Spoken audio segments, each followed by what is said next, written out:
primary issue with these controllers is the trackpad. As you can see, it's clicking perfectly fine now. And that's because I took a knife and cut out a small tiny square of plastic from a lunch meat food container, which is really thin, hard plastic, which is what a Reddit post that I read actually recommended. So I thought I'm just going to make a video here and share with you the fix and that it actually works.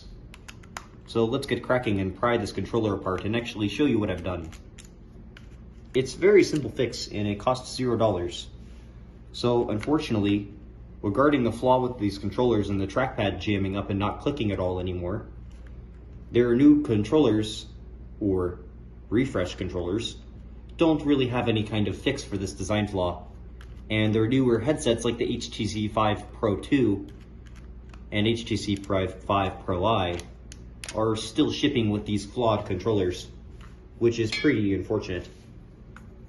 For the average consumer, if this were to happen, it wouldn't end very well because they wouldn't be able to fix anything. Now with that off, we can take our screwdriver and unscrew the two screws that hold this together. Well, I actually forgot to put them in. It's a good thing that the camera died, so I actually caught that mistake. And I'll use my finger to pry apart the chassis.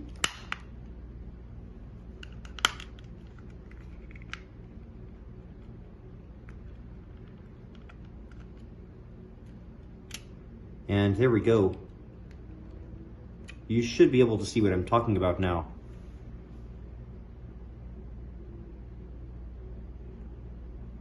This small plastic piece here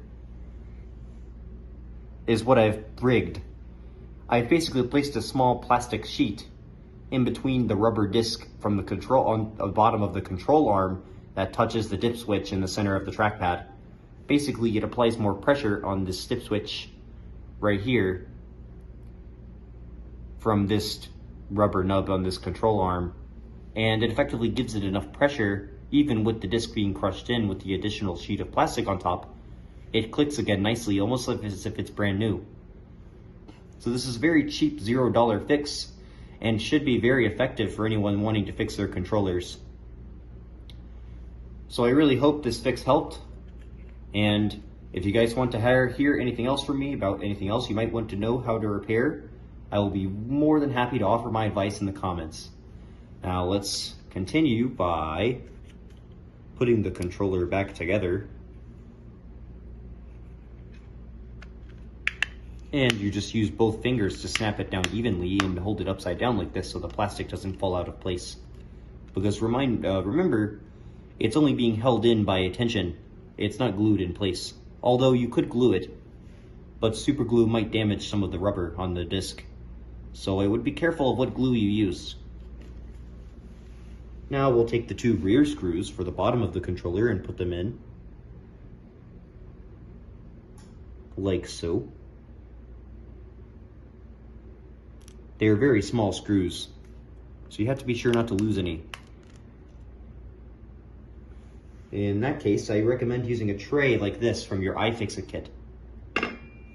It might not look like it has any use at first, but it is very good for holding screws. So let's begin by screwing in the back of the chassis.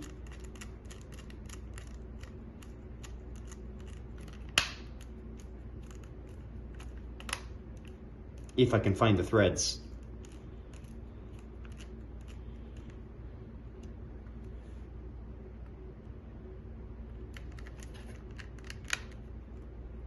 There we are. Now it's in place. And let's get the other screw and screw it in place as well. I really wish that HTC would honestly fix this flaw, because for the average person, if this were to happen, they wouldn't really have any idea what's going on. And they probably simply throw the controller in the trash, which makes a lot of e-waste, which could be a problem. E-waste is already a problem, so HTC refusing to fix the controllers almost seems like they want them to break on purpose, just to make more money.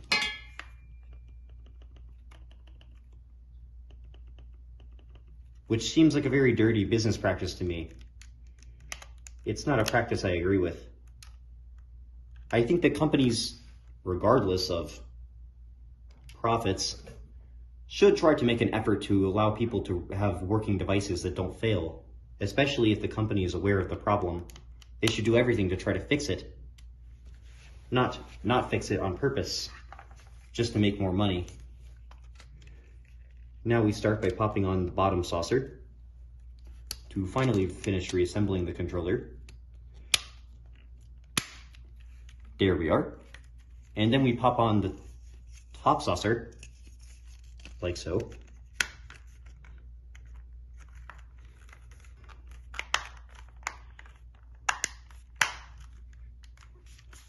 And now I can put in the bottom 3 screws. After that, it should be good to go. So let's start with screw number 1.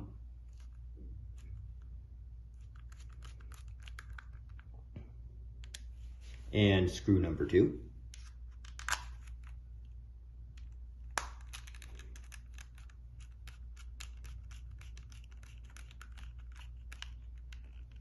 And finally, screw number 3.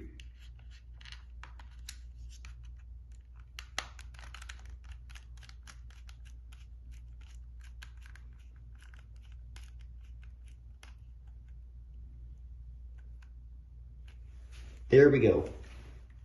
And that just about does it. Now we, in theory, should have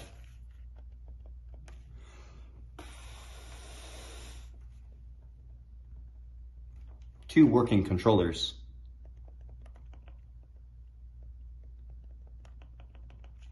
Although this one doesn't click quite as well, and it might need another piece of plastic, maybe some additional tension.